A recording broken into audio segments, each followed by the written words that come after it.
No. It don't matter. It doesn't matter because that's not what I expected for your answer. Because it's Kyrie Irving. Let me, I have been very, very excited about this morning because, see, I'm loving this. I hope that Wendy and Monica is sitting in their seats and we get this shot ready, wherever they are right now because they're going to be doing the draft as well. I am so excited about this story. I mean, it almost wanted to make me giggle, and I don't giggle. Here's the deal, ladies and gentlemen. Kyrie Irving, y'all, are you ready for this? Good to see y'all. Kyrie Irving is scheduled. He's on the books. He has a player option. Yeah. That gives him the right to earn $36.9 million next season. And after missing 123 games in the last 3 years, after missing 60% of his games over the last 3 years, he literally is offended and insulted that the Brooklyn Nets have said, excuse me, we need you to earn your money. We need you to show a commitment, and you have shown an unwillingness and an inability to be trusted. So guess what? We want you to exercise your option to play in and prove yourself, or we ain't guaranteeing you 4 years. And because of that, Kyrie Irving is basically indicating to the public, I am willing to lose out on $30 million. Because if he left and signed, if he opted out and became a free agent and signed with the Los Angeles Lakers, okay, because he calling LeBron already. He calling LeBron. Remember that dude that he left, that he didn't want to be a sidekick or a little brother too? Remember that, Wendy? Remember that, Eminem? Oh, no, now he's calling. Now he's calling LeBron. I happen to know he's calling LeBron. He's calling LeBron these days. Isn't it beautiful? Isn't it beautiful how the world turns? I mean, look, there was once a soap opera called As the World Turns. It was As Kyrie Turns. That's the name of the soap opera. We gonna hold on to that one all summer long. This is where he's at. And the audacity, the unmitigated gall. Let me remind y'all, let's engage in some revisionist history. Wendy, I need you to lean back, baby. Lean back. Act like you're on a lounge chair on the beach, Wendy. Oh, I got some receipts for you. Just take your time and relax. 2019, okay? We're going to put this quote up there. This is Kyrie Irving with the Celtics. He said, I had to call LeBron and tell him I apologize for being that young player that wanted everything at his fingertips. I wanted to be the guy that led us to a championship. I wanted to be the leader. I wanted to be all that. That's what he said. But that was after he just left LeBron high and dry, okay? Not about the money. It's not always about the money. It's about choosing what's best for you. You think I really want to lose my money? That's what he said.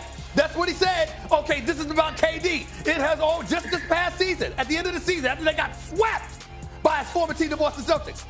It has always been about being comfortable, loving where I'm at. And I love it here. Once that summertime hits, I know that we'll have some conversations. But there's no way I can leave my man 7 anywhere. So the same guy that left LeBron James, the same guy that left Jason Tatum and Jaylen Brown, the same guy that literally is on the verge of leaving Kevin Durant, he's basically saying to the NBA world, oh, I can be trusted. Really? Really? I mean, talk about 3 strikes and you out. You lucky this is basketball instead of baseball, or your ass would have struck out already. This is some of the most nonsensical nonsense I've ever seen. Kyrie Irving, and I'm going to say that, put Wendy and Eminem back up on the screen because they know where I'm going with this, okay? Kyrie Irving literally would conduct his own practices after Steve Nash conduct practices. He'd show up when he wanted to. He'd leave when he wanted to. He'd disappear when he wanted to. He didn't want to listen to Joe Tsai. He didn't want to listen to Sean Marks. Kyrie is his own man. He stands up in front of the media and speaks. He is a man. He has a great family. I mean, I love the kid. Well, he's not even a kid anymore. He's 30. He just said that the other day in his presser. I was like, it's insane. I don't know the direction, the steps that he take.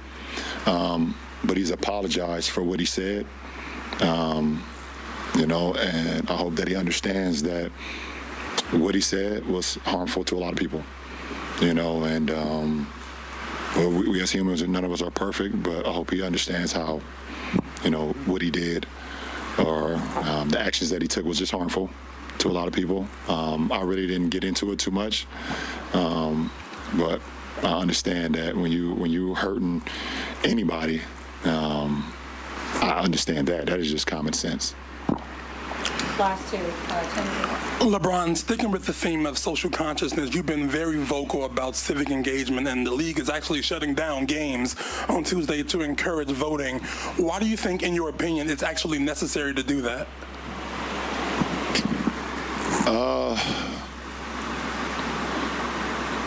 I think from the black community, and obviously our league is predominantly black athletes, black players, black men. Our community, we talk and speak about change a lot. So in order to have change, we have to get out and actually put our mouths and put our hands and put our pens or pencils to the polls. And it can start in your community, and then it starts in the city, and then out to the state, and then all the way, out the country. We have an opportunity to be able to say that you've done your due diligence to try to help create change in your community. We've been oppressed for so long. Obviously, I had the More Than a Vote initiative when we was in the bubble. I was very active with that, and our so many musicians and athletes and leaders was able to come on board with us. But we've been oppressed for so long. They've told us we couldn't vote. They told our women, our black women, they weren't allowed to vote for so many years, but they continue to reprimand us or do things to us in our community that harm us and harm our family, and we sit here and wonder why and what's going on. So I think it's very important that you get educated about what's going on, who is your local people are that's going to be making decisions in your community, making decisions that could affect you, could affect your family, could affect your school districts and things of that nature. Because it's important. I know we, as black people, sometimes we don't believe that our vote counts. We don't believe that it matters. And I can just say black people because I just know my people. I can't speak for everybody. I just know how we are. But it does matter. And, and we saw a change when, Kevin, thank you very much. Michael Wilbon and Jalen Rose are here, and Stephen A. Smith is with us as he is working from home tonight. And you've just heard an outstanding table setting here of all the things that have happened over the course of really a practically unprecedented week in the NBA. Stephen A., I will give you the floor first. What is your reaction to everything that we've seen and everything we've just heard? Well deserved on the part of Kyrie Irving. He deserved to be suspended.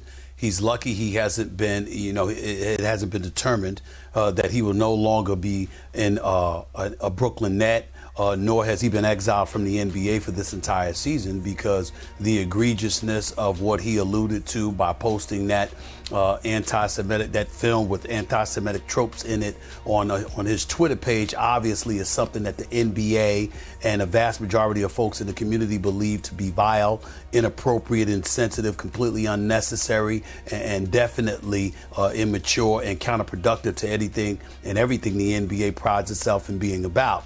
Now, when you take into consideration the fact that he's had not one but two instances in which he could have apologized, but he failed to do so, and only after it came to light that he was being suspended for a minimum of 5 games, did he ultimately reach a point where he was willing to apologize in writing, not on video, particularly in this day and age when he's been known to use video on social media and beyond. It still gives off the impression there's a level of inauthenticity that is there.